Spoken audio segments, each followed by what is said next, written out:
Welcome again, everyone. My name is Jan Lundy. And I'm Jeanette Banishak. And we are the co-directors, co-founders of the Spiritual Guidance Training Institute.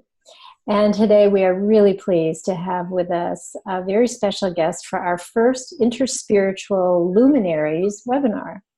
And this is Reverend Dr. Duane Bidwell. Welcome. Yeah, welcome. And Jeanette's going to introduce him. And then we'll launch into our conversation. And we do welcome you to submit your questions to Dr. Bidwell on chat, and we will field those and offer them up for you on your behalf. So let's begin, shall we?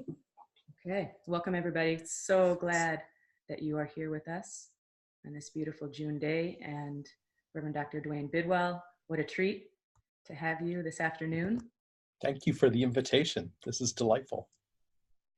Well, here's a little bit of a bio, and I'm sure some things will unfold as well throughout our time in this hour.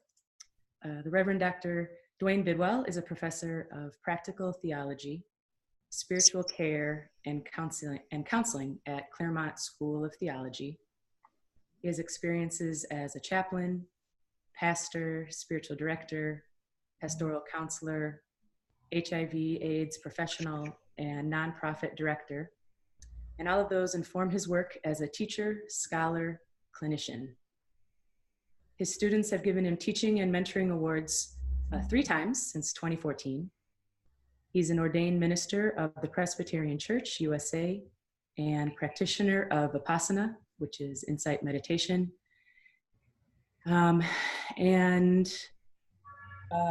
He wrote recently, "When One Religion Isn't Enough: The Lives of Spiritually Fluid People." And it examines complex religious bonds, the experience of being formed by more than one religious tradition at the same time. This book builds on his work in trans-religious pastoral theology and in Buddhist Christian studies. And Library Journal named it a best book of 2018.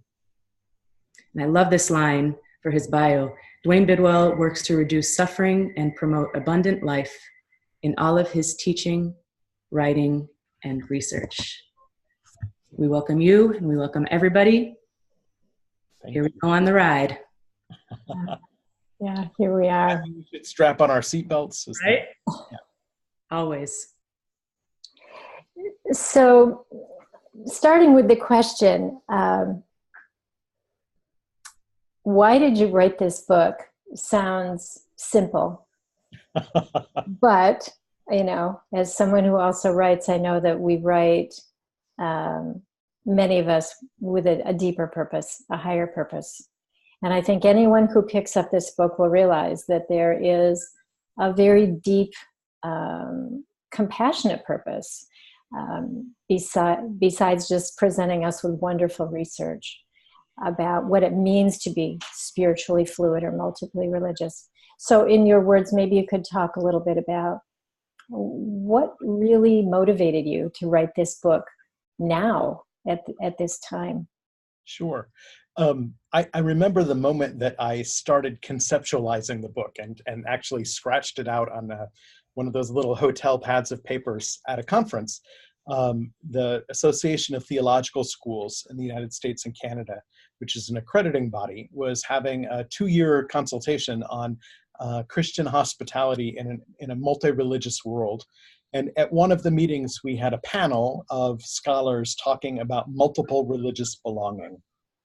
And it was a fantastic panel, except that I sat there listening to it, realizing that the experiences of the people I see in spiritually integrative psychotherapy and in spiritual direction and in the classroom were barely represented by the panel. And partly because the panel was framing complex religious bonds, what I call complex religious bonds, as an issue of choice, and primarily about U.S. Americans, upper middle class white U.S. Americans, deciding to bring religions together.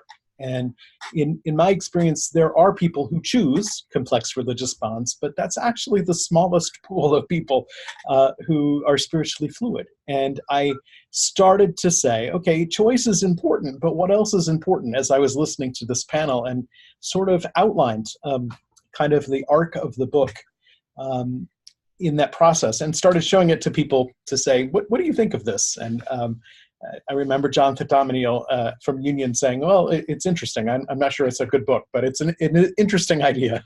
And gratefully, John came around later. And what solidified my decision to write the book was appearing on a Canadian Broadcasting Company radio show, sort of their equivalent of Krista Tippett's On Being. It's not even called On Being anymore, is it? And within minutes of that show airing, I started to get emails from people from one coast to the other in Canada, asking for resources, asking to be connected with other people who had complex religious bonds, thanking me for giving them words to explain to their friends and family what was going on with them. And that sort of convinced me that there are a lot of spiritually fluid people in the world who think they're alone. And they don't know that there are other people like them. They don't know that this experience of multiplicity has a history and a genealogy and a community with it as well. And so the book really is an effort to help spiritually fluid people recognize themselves and articulate their experience, and to give them some shared language for talking about their spirituality to religious leaders and to family members and to others that they encounter in their lives. It's beautiful. It's beautiful. I know I found the book as a, I wrote you a letter about it. You know, this book for me as a spiritually fluid person did a lot of things. Like you, I had roots in the Christian tradition, and yet being a teacher of world religions, and then discovering yoga in my 20s and a deep dive into Buddhism in my 50s, often felt alone and misunderstood and sometimes even judged. So when I read the book, it did exactly what I think you hope it will do for a reader, is it helps us feel that our paths, our choices are valid, they're worthy, and we don't have to apologize for them, which is a tendency. But my own understanding of this was, I was one of the rare ones that it was a matter of choice. So you mentioned that that's a rarity. So what are the other ways that people come to being spiritually fluid or multiply religious? Sure. So in the book, I talk about three pathways, and one of them is choice, or what I would call the agential, having agency, right? Which is more of a cognitive process for a lot of people. Most people in the world who are spiritually fluid inherit their complex religious bonds, either from their family, because their parents or their grandparents are from different religious traditions and didn't ask them to choose. What some folks in the United States at least call being interfaith, and that's primarily the children of Jewish Christian marriages call themselves interfaith, or they inherit their complex religious bonds from their culture. African cultures, Asian cultures, in many of those locations, being spiritually fluid is a normal part of spirituality. That there isn't such an idea that you have to have an exclusive allegiance or belonging to one tradition, but that you access different traditions for different purposes, and they all inform your daily living and your relationships. A great example of that in the book is the funeral, the Hawaiian funeral that Charles Buck describes, in which there are Christian and Buddhist and Taoist and indigenous Hawaiian elements brought together by the community, because that's how they needed to honor the person who was there. And so those folks have inherited complex religious bonds. The third pathway is in some ways the most difficult to describe. I've called it collaboration. And that's the sense that some people have that the holy or the divine or mystery has asked them or invited them to be a spiritually fluid person. And that, yes, they acquiesced to that, but it wasn't entirely their choice. It was a call, an invitation, a vocation that they chose to live into. Not something that they came through necessarily through their thinking or their culture or their family, but because it was an invitation to participate in holiness in particular ways that they entered into, perhaps with some trepidation, sometimes enthusiastically, but they see that their spirituality as a collaboration between God, for the lack of a better word, and themselves. Yeah. And where do you fall in the categories? I would say that I primarily have chosen, although the older I get, the more to me it begins to feel like a collaboration. And in some sense, there are times when I receive those multiple identities too from the people around me, and whatever identity they ask me to manifest at a particular time. And that's an important part or an important aspect of those pathways to acknowledge. They're not necessarily mutually exclusive. They're descriptions of experience, but sometimes they overlap or they spiral or they shift as people mature in their understanding of their multiplicities, and as they find new ways to articulate who they are and what possibilities they see in the ways in which they live out their spirituality. Yeah. You know, Duane, I also really appreciated your book. Thanks. I thought you put some language around some concepts that really helped to make sense for me. So I wonder if you could share, you know, Jan and I just got off of a wonderful webinar, a 4-part webinar with Spiritual Directors International, where we talked about spiritual independence, and we quoted you a whole lot because we also talked about multiple religious people. But I wonder if you've used the term spiritually fluid a few times, and wondered if you could define that. But then the other terms that I'd love for you to expand on in this webinar, the spiritually curious, the trajectory of spiritually curious, spiritually engaged, generative, and in relation to what you just described, as far as if somebody chooses to have multiple religious bond versus they inherit it, or it's a calling or a collaboration, how does that look different as well? You know, so that was maybe a few different questions in one, but one is maybe define some of the terms, but include kind of that trajectory, especially in light of if you are choosing it or if you're inheriting it or it's a collaboration. Sure. So the term complex religious bonds is synonymous for me with spiritually fluid. And that is, as Jan said at the beginning of the webcast, the experience of being formed by more than one tradition simultaneously. And that's kind of my shorthand for a bunch of phenomena that scholars have identified, the ways in which people embody or live out their religious multiplicities. So scholars talk about multiple religious belonging and multiple religious practice and dual practitioners, and there are all kinds of terms that people use that have subtle differences between them, right? For instance, it doesn't make sense to talk about double religious belonging or multiple religious belonging for traditions that don't have belonging as a category, And so I was looking for some phrases that could be more umbrella terms. And that's where this spiritually fluid and complex religious bonds came from, as kind of a way to talk about the continuum of religious and spiritual multiplicities that people might manifest. And the seasons that you've identified, you've talked about the seasons of curiosity and generativity and engagement. Most people who choose complex religious bonds start out in a season of curiosity.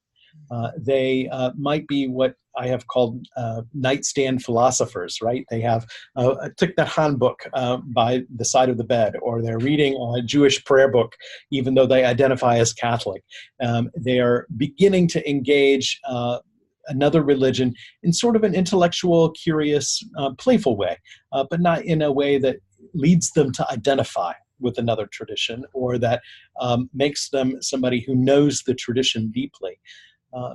But then people who have some perhaps intellectual curiosity often enter into practices, and they're curious about the spiritual practices or spiritual disciplines of another tradition, and they begin to experiment with some of those, to bring some of that into their devotional life, and so on and so forth. And the deeper someone goes into a second or third tradition, and the more they begin to incorporate ritual or practices from that tradition alongside their original faith, is what I've called the season of engagement. They are actively beginning to reach out to communities, to perhaps identify themselves as aligned with more than one tradition, to go on retreats, to buy scholarly texts, and that kind of thing. They're really digging deep into the riches of the traditions to inform their own spirituality. And the people in the season of engagement are some of the people who feel some of the judgment and shame and isolation that Jan mentioned most, because it's no longer something that they're just dabbling in. It's become an important part of their life. And in some cultures, it's a part of their life where they feel like they have to keep it a secret, or they can't tell their rabbi that they're also worshiping at the Gurdwara, right? And at the Gurdwara, they don't reveal that they're still going to Shabbat services, but they're curious about Sikhism. So there's a lot of pressure going on about how they integrate these things. And when they do talk about it, they're often people expect them to be able to give a logical account, or to erase the conflicts or tensions between traditions, to make them fit together doctrinally, which often they can't do. The traditions sometimes won't do that. The season of engagement is for people who have really shifted into a sense of identity with more than one tradition, and perhaps think of themselves as having a hybrid religion, or manifesting something that brings them together to create something new. People in the season of generativity are in some ways seen as elders by others in earlier seasons. They're people who have some experience bringing more than one tradition together. They're able to provide some guidance out of their own experience. They no longer feel the pressure to hide. Disclosure of their multiple religious bonds doesn't create such tension for them. And they're more concerned about the life-giving dimensions of being spiritually fluid. The suffering and the discomfort that can come with complex religious bonds fades for them. And instead they enter into this generative area where they may be writing liturgy. They may be designing new rituals. They may be entering into really deep scholarly investigations of comparative theology, that kind of crossing over and coming back, in which you're putting doctrines into conversation to deepen your understanding of one tradition by looking at it through the lens of another. So that's, Jeanette, that's a quick way of responding to the questions you ask. Is that what you were after, or is there more there? Well, there's a little bit more. The follow-up question was, the thing that also stood out for me, and I was rereading it because I felt like I missed it in my first read, but that when somebody, and correct me if I'm wrong, so if somebody chooses to have multiple religious bonds, then there is a trajectory from Yes. spiritually curious to engaged to Yes. generative. And if it's inherited, you're not necessarily going to be spiritually curious. You might about something else, but you're engaged. Or maybe Right. the categories don't even make sense if it's inherited. Right. For people who inherit complex religious bonds, it is the norm, right? It's who they are. It's the way they live. It's the way their family is. It's the way their communities function. So there's not this sense of shame or secrecy around it. There may be pressure from people outside the communities to defend their multiplicity, but within the communities, it's an accepted part of daily life. And there's this commitment to, on either side of the hyphen, if you're Buddhist Christian, on either side of the hyphen are relationships and loyalties and communities that you're fully a part of. It's not a matter of dropping in one and dropping out of the other, but you are both at the same time.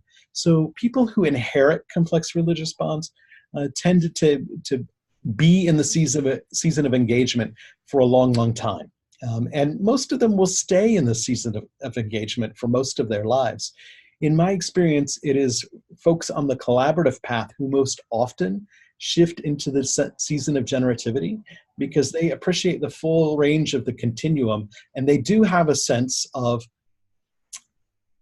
being spiritually fluid as something that's transgressive or extraordinary, but also life-giving, and that they feel like it is their responsibility to be a resource for other people who are going through similar experiences. Oh, that's so helpful. Yeah. Yeah.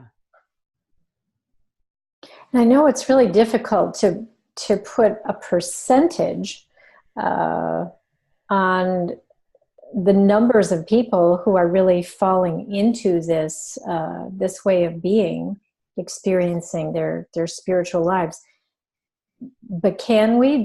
Is there a rough idea of how many people are we really talking about? What percentage? I know some of this original work, not yours, but others have been based on what the Pew Foundation, the Pew Research Organization came up with, saying it was somewhere around 27% maybe, in terms of what they called nuns, which we know now that was a misnomer for what people were trying to identify themselves as by checking a box, and that was the only thing that was there, or unaffiliated.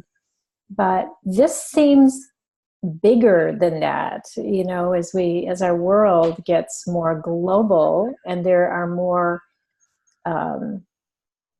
interfaith relationships even between people. What are we looking at? What are we talking about here in terms of percentage? We don't have good numbers, in part because we don't normally give people the choice of identifying as hybrid or spiritually fluid or as more than one religion. When you check into the hospital and they want to know your religious background, they let you check one box, right? So the US Census doesn't ask about religion. I'm sure if it did, it would allow people to choose one box, right? So we don't have good numbers. What we do know is there are some communities, worshiping communities, that have decided to allow people to identify more than one way. And communities where that's becoming a norm to ask, in what religious traditions have shaped you, a large percentage of people in that community will identify more than one tradition. We also know, for instance, a study of Buddhism in the United States, that while there's a very small percentage of people in the United States overall who identify as Buddhist, there's a much larger percentage of people who identify as practitioners of a particular Buddhist discipline or approach to meditation, and an even larger group who say they read Buddhist books. So that gives us a clue that the number of spiritually fluid people is probably larger than we've ever imagined, but we haven't had language for talking about it, and we haven't made it a normal thing to talk about. That's one of the purposes of the book, right, is to help normalize this experience so that we can talk about it and disclose these kinds of things. Yeah. Of course, there are all kinds of power dynamics at work in that, right? Families have a vested interest in singular identities.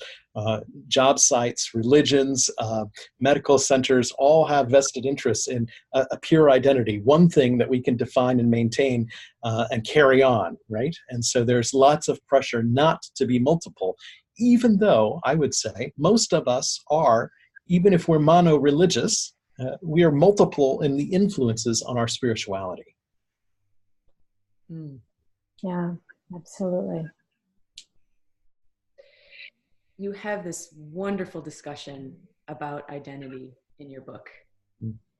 And I have quoted it so many times since I read your book a few months ago for the first time. It was just released in November. We have a lot of spiritual companions on this webinar, spiritual directors. And what are your conversations, informally and formally, with people who are exploring spiritual fluidity? And maybe it would be interesting to hear an example or a couple of examples of what do the conversations sound like? Maybe someone who's at the beginning of a journey, who hasn't had the language to talk about who they are becoming, what they are becoming. Right. And maybe someone who's been along the journey a bit, and how do they continue to talk about their lives? In terms of identity specifically, Jeanette, or? Maybe in terms of identity, but in terms of, I guess the question that I was more interested in is, what are your conversations? What have been your conversations with people who identify this way? And if you can offer some suggestions for people who are going to be having these conversations in the future, but haven't had language or understanding in order to facilitate the discussion. Sure. You know, with people that I'm just beginning to get to know, who may or may not have identified to me as spiritually fluid or as influenced by more than one tradition, I always want to ask about their practices. What practices or what activities in their life put them in touch with spirit, right? So I don't even necessarily want to talk about spiritual disciplines or religious practices at the beginning. I want to say, when are you most aware of the sacred in your life? What do you do? For some people, it's gardening. For some people, it's hiking. For some people, it's bathing their grandchild. For some people, it's sharing a meal. When do you feel closest to spirit? And then to ask questions that invite them to say more, to give me a richer account of those activities, how they learn to do those things, who they do them with, how often they've done them, what it is that they learn about spirit through those activities, how that feels in their body, what it leads them to think about, what values are invested in those things. And then to begin to ask, what has shaped the way you think about these? What writers, what people in your life? Oh, your grandmother taught you to do that. Really? Did your grandmother identify with any particular religious community? Oh, she used to sing you hymns when you were a little child. Tell me more about that. So to really help trace the genealogy of those influences before asking them to identify as someone who has complex religious bonds or is religiously multiple, because they may not think about themselves that way. But what I'm trying to do is help them explore their own multiplicities, right? And to help them identify what they notice when they talk about those multiple influences, how they feel about those influences, and what they think about them. And to make some choices about, are these things they value? If they've inherited complex religious bonds and they've never really thought about them, do they want to continue to remain connected to both of these communities or both of these traditions? And why? What commitments or preferences or values are at work in their choice to stay in the hyphen, in the tension in between things, right?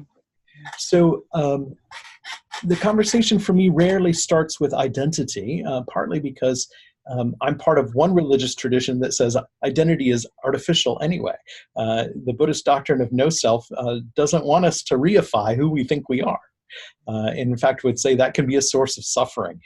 But looking at the activities, I think, helps us move that direction.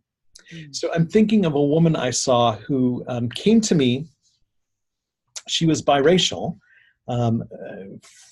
from one Western Hemisphere country and an Eastern Hemisphere country, and she identified as a conserving Christian, but the suffering she was experiencing, she attributed to a curse from her mother's Buddhist fortune teller. And she was having troubles being able to talk about the suffering in her church community because everyone would blow off the idea that there was a fortune teller involved or tell her it was satanic. And for her, she didn't identify as both traditions, but she had inherited complex religious bonds. She'd never thought about it that way. She thought she had to choose one or the other, or that to attend to one meant disgracing the other. So the conversation was very much about, why are these two communities, two traditions, two worldviews important to you? What gifts do they bring you? Where does the suffering come from in the tension between them? Is it inside of you, or are you receiving it from other people? Right? And to be able to look at the fortune-telling tradition through a Christian lens, right? Engaging scripture and tradition, but then also being able to look at ideas of exclusive religious identity from this other lens that she brought from her family. And to find a space where she could say, both of these things are happening to me at once. And it's not my fault. She wouldn't ever have said fault, but that's what I'm using here, that it wasn't her responsibility to reconcile them or to choose between them, that they were both present and they both influenced her. So the question is, how do you want to relate to those things, right? So for her, it still was not a question of identity, except to the extent that she wouldn't cut ties with her mother's tradition because that was her mother's tradition and a part of who she had grown up as. And so only gradually was she able to say, I'm a Christian who also finds some truth in Buddhism, right? So she never identified as Christian Buddhist, but she broadened her understanding of what religious or spiritual truth might be. And then we had to have lots of conversations about who in her life was safe to talk to about that, how she would know when it was safe to have those conversations, what was at risk in those conversations, so that she could make informed decisions about when to disclose and when not to disclose, feeling confident in herself, but not having to take on the identities or projections that other people were pinning to her because of her insistence on maintaining her connection to both traditions. Does that get more at what you were asking, Jeanette? Yes. Okay. That is a great example, and with really helpful ideas and questions, especially because I know that some of the listeners or viewers today are new in the practice. Yeah. And so they have some understandings of what kinds of questions to ask, but I feel like this is a whole different realm. Yes. Certainly some of the questions are related, but it's the discernment in a moment. It's the deep listening and not making assumptions about, you might have kind of a category for them, but not making assumptions too far ahead of where they are at. And I would say, that my kind of guideline is they have naming rights. I don't get to tell them who they are or what they are, but that my job is to help them name their understanding of it, and for me to use that in my relationship with them. Even if I don't understand it completely, they have the right to name themselves. And what strikes me is that this process that you've just shared with us so beautifully is really, really vital to someone who is experiencing this, meaning you need confidence, you need trusted individuals, you need a spiritual care person who can hold this so tenderly as you have talked about, and allowing people to have their own agency, and yet also helping them hold the tension that they might feel. Really listening deeply for where they are, not trying to get them somewhere else, which is so key to who we are as spiritual guides, companions, directors. The other piece that comes up that we are asked quite often, and one of our people, Kathy, who's on the call today, has suggested this, and I know Jeanette hears it all the time, and I hear it all the time, and you probably do too. How does a spiritually fluid person find community when they're really starving for community or longing for community, but really believe that they don't fit anywhere, or that they have to make a commitment to one more than another? So how do they begin to, how would you work with someone to help them find community? Yeah, I there's an Indian writer, Bhupalan, who talks about the vulnerability that comes when someone identifies as spiritually fluid.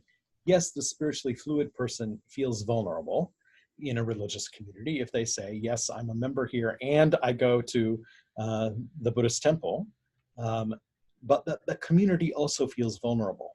The community no longer has a sense that it entirely owns or can claim all of that person, or that person isn't who they thought they were, or that person has been dishonest.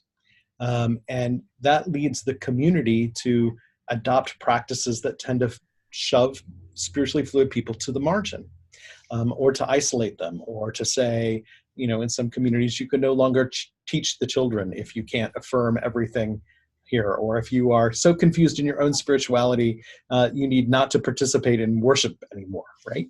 And so there's this mutual vulnerability in which the community tries to protect itself, because part of the job of a tradition, right, is to protect itself and to perpetuate itself, preserve itself. But the person then also feels betrayed or violated. And finding community for spiritually fluid people is really hard. Elizabeth Drescher, in her work looking at religious nuns, or people who choose not to identify with any particular tradition, maybe for her, she suggests it's not just that they don't have a religion, but that they're saying, I'm not going to give you an identity. You don't get to pin me down and hold me accountable with a label. So I'm not going to give you one. I don't accept that. They tend to find community in service activities on behalf of others, volunteer activities, and with friends over meals, shared meals. And so I often work with spiritually fluid people to say, where is your sense of life-giving community, either within or beyond your religious communities? We can actually kind of map those, right? Where do they overlap and where do they not overlap? And but finding a community where you can bring traditions together in worship is very difficult. It tends to happen more often than not in large urban areas where there's a kind of a critical mass of people who might be looking for the same thing, or in some of the interfaith communities around the world and around the United States who are intentional about bringing those things together. But really, it is about word of mouth in large part. The internet has helped tremendously to find communities that are open to that. And some Christian denominations and other religious entities are beginning to explore, what does it mean for us to welcome spiritually fluid people into our community? How do we account for those? How do we do a baptism, say, for a Catholic or Protestant Sikh child?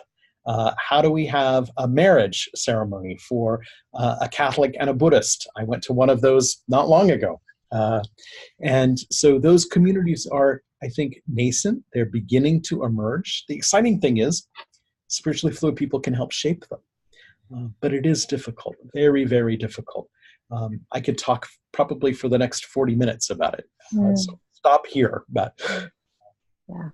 And the term interspirituality is one that, we are using more and more that seems to fall into this conversation. I remember hearing not too long ago that, well, I think it was at our pre-conference institute we led at Spiritual Directors International last year, Jeanette. We did one on interspirituality. And of course, someone said, well, are there interspiritual churches then that we could go to? And there actually is one that was founded in the Northwest United States. And so then their question was, well, doesn't that become a danger then? Because here we are, a group of spiritually fluid people or interspiritual people, and then we want to formalize what that is and create a group around it. So we have an organization or a worship community. And it does happen sometimes. And that's just the nature, I think, of belief and community. We do have a question from someone else who's Thomas, who is asking you if you have any suggestions of other authors to read who encourage this kind of thinking and way of being in the world, though they might not consciously even identify that way. And he's suggesting Dr. Howard Thurman is someone who has informed his understanding. And, you know, we have students here and we have people who are lifelong learners. And so are there other individuals who may not necessarily identify themselves as spiritually fluid or multiply religious, perhaps more rooted in one tradition or another, or not at all, that their books could help someone on this path? Sure. And, you know, I think Thurman is a great example. Thurman was an African-American Christian mystic, and he identified as mono-religious, but he came out of an African-American religious tradition that embodied some African religious commitments and worldviews, and where multiplicities and ambiguities are valued, right? And so that informs some of his spirituality and his mystical writing. So Thurman, I think, is fantastic. Merton, of course, did some interspiritual work. He didn't identify as interspiritual, but he sure explored things. Mm-hmm. Ruben Abito, who is a former Catholic monk, Jesuit priest, and Zen teacher, has a lot of writing that is encouraging and embracing of an interspiritual approach, although I think Ruben would call himself Buddhist Christian rather than interspiritual. Someone else came to mind. Now, where was it? It just disappeared. It'll come back to me. In fact, Ruben has his newest book is on the Ignatian exercises for Zen practitioners, or Zen and Ignatian exercises. It's fascinating. Thich Nhat Hanh, the Buddhist Zen monk, writes a lot about the intersections of Christianity and Buddhism. So some of his work encourages that. If you really want to dig deep into philosophy, Roland Faber writes about trans-theological realities, but that's not so much at a practice level necessarily. John McCransky he grew up Jewish. He's now a Tibetan Buddhist Lama, and he has a book called Awakening Through Love, in which he translates the core teachings of his Tibetan tradition into contemporary English idiom and practice. And there's a CD-ROM that goes with that too, where he actually leads you through the visualizations. So John McCransky's books are wonderful. I think some of the Benedictine, Joan, help me out here. Joan Chittister? Joan Chittister's work lends itself that way, as does Barbara Brown Taylor's most recent book, Holy Envy, which is about what she learned as a former Anglican priest from other religious traditions. Mm-hmm. Mirabai Starr, who is a good friend of ours and is someone whose work we use in the Institute also. And as wonderful as this is, I want to play devil's advocate for a moment, because in some circles, this view might push a lot of buttons, because people are saying, well, we're just melding everything down to be the same, or we're just getting really wishy-washy about our traditions. And so it's just like a banquet. It's just, pick one and just do whatever you want, and then we're going to lose everything. So there's fear in that. And depending where you live in the world, that might be a predominant attitude, that there's a lot of worry about this kind of conversation, that we're just going to dilute everything. And in fact, I just met with someone, or we just talked with someone the other day, Jeanette, a new student, who said, I just want to make sure you're not people aren't just appropriating this and appropriating that to collapse what the tradition represents, basically. And maybe you could just say a little bit about that. Sure, that is, there's a lot to say about that. That what Trungpa Rinpoche called spiritual materialism, the collecting of different spiritual practices or beliefs to build up your ego, is a danger, of course. And this kind of cafeteria spirituality, where what Robert Bellah calls Sheilaism, right? The woman who said, my religion is myself, my Sheilaism, what I believe, the bits and pieces I bring together. So there is a difference, I think, between a sort of naive or appropriative spiritual fluidity and a more kind of disciplined spiritual fluidity that insists on staying in conversation with communities of practitioners. That I might be Buddhist and Christian, but I still participate in a Christian community and a Buddhist community, and I allow both of them to have some authority in my life, right? To hold me accountable. That you can't, that in some ways, this is very traditional, in some ways, traditional Christian language. You have to submit yourself to the tradition, not just Christian, but, and some people will react strongly to that idea of submitting yourself to a tradition, but I think there's something to that. All of that said, mono-religious communities and people are not going away, and I wouldn't advocate for that. But neither do we need to be worried that spiritually fluid people are going to ruin it for everybody, right? For me, I can trust people to make their own decisions, and I can trust mystery to be accepting of that for them. That yes, there may be communities that water down parts of particular traditions, but there will also be communities that hold those traditions together. And anytime we, what am I trying to say? Caring for people and staying in relationship with people is far more important than protecting our traditions. That the purity of our doctrine or the purity of our tradition ought to be secondary to our relationship to the people that are entrusted to us and to whom we are entrusted. And for me, that is a good guideline. If my need to protect God or my need to protect my tradition means breaking off relationship with people, I'm probably the one who needs to think deeply about what's going on here. For me, that ought to take priority. Yeah, powerfully said. Yeah.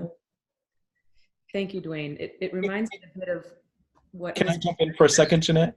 That is what what I have learned from a lot of spiritually fluid people. They are multiple because they refuse to break off relationships that are important to them.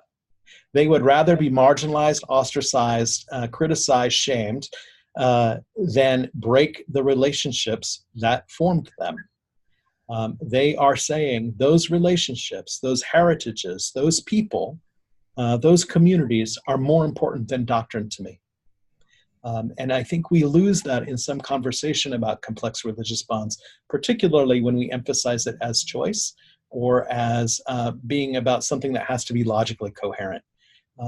Relationships are rarely logical. And so many spiritually fluid people remain that way because it is not rational, it is ambiguous, and they refuse to cut off a part of who they are and their community.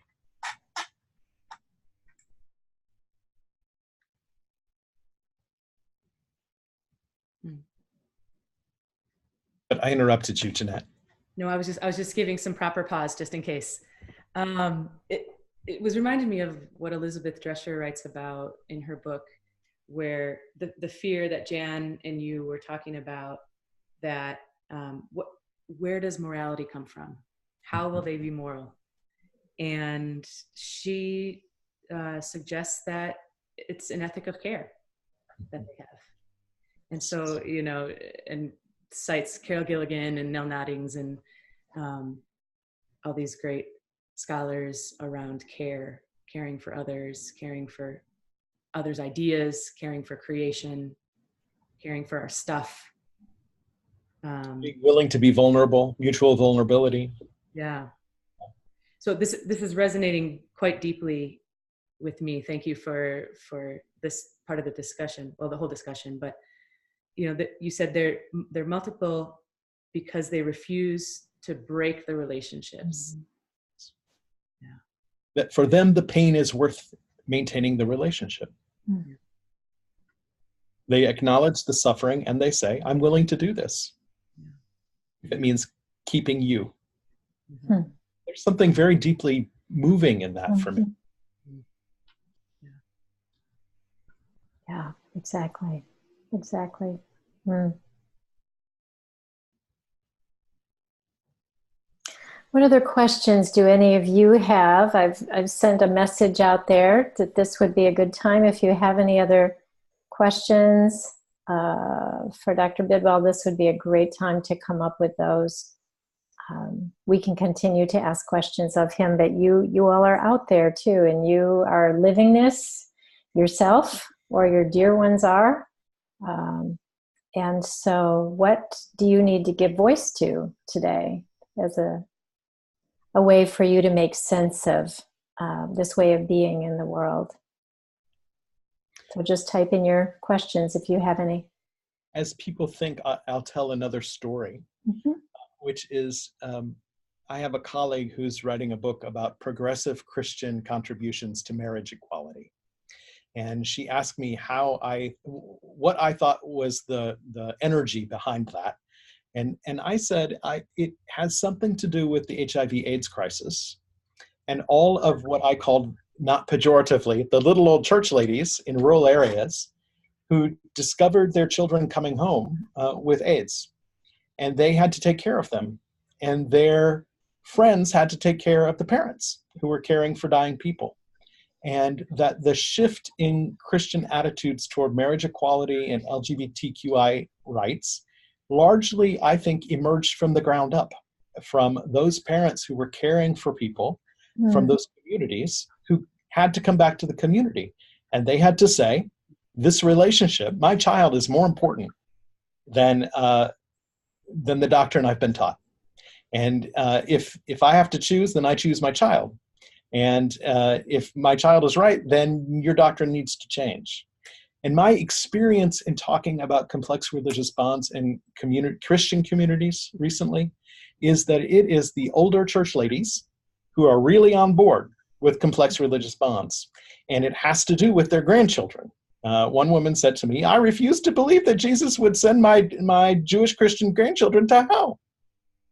So if that's who Jesus is, I don't want him. I'm choosing my grandchildren. So I think that the openness to spiritually fluid people is going to emerge from the ground up. We can't rely on religious structures to make it okay. That's not how that's going to work. It is at a local level, a very contextual embracing of multiplicities that is going to bring life to this phenomenon and make it something that is more familiar. At least that's my prediction. I could be wrong. So, and I may change my mind tomorrow, but for today. No, it sounds right. I mean, it touches my heart too. You know, I'm a grandmother and a step grandmother, and you know, children from birth to age 18, and seeing them all along this path. You know, asking their own questions, and maybe it's the Buddhist in me also, but I mean, my deepest hope is that they will be happy. And so how do we keep that relationship alive, you know, and to encourage them in the ways that they are exploring and asking their own questions of who am I in relation to the sacred, in terms of my sexual identity, you know, in terms of the work I want to do in the world. It all belongs, you know, Yes. it all fits. Yes. And it's a powerful, beautiful conversation that takes a lot of courage. You know, it takes courage to be vulnerable and be open and honest about what's stirring in each of us, and then to hold kindly what is revealed without judgment, you know, without bias and expectation. I remember, Jeanette, when we did a program last year on interspirituality at the Dominican Center in Grand Rapids, where we were both trained. We were both trained in a contemplative Christian tradition. And as we started our program, do you remember the two ladies who were there who, when we asked them to share why they were here, they said, both of them shared stories of being very Catholic, cradle Catholic, as they described themselves, and that their children are not, and they came to find out ways to bring them back into the church.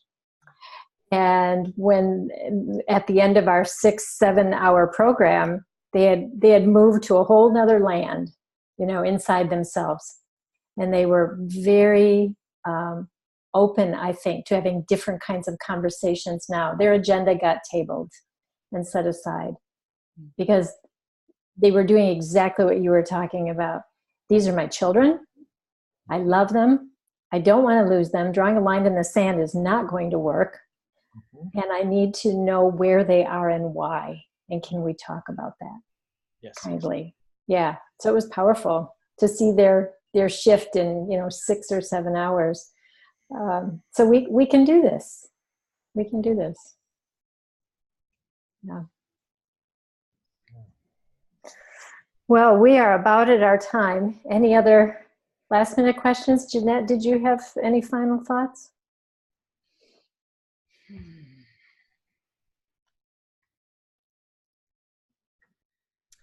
Well, I think one of the statements that you ended at, Duane, was, you know, I may change my mind tomorrow. And yeah, I think it's worth maybe restating that this conversation is a conversation for today, and it's developing.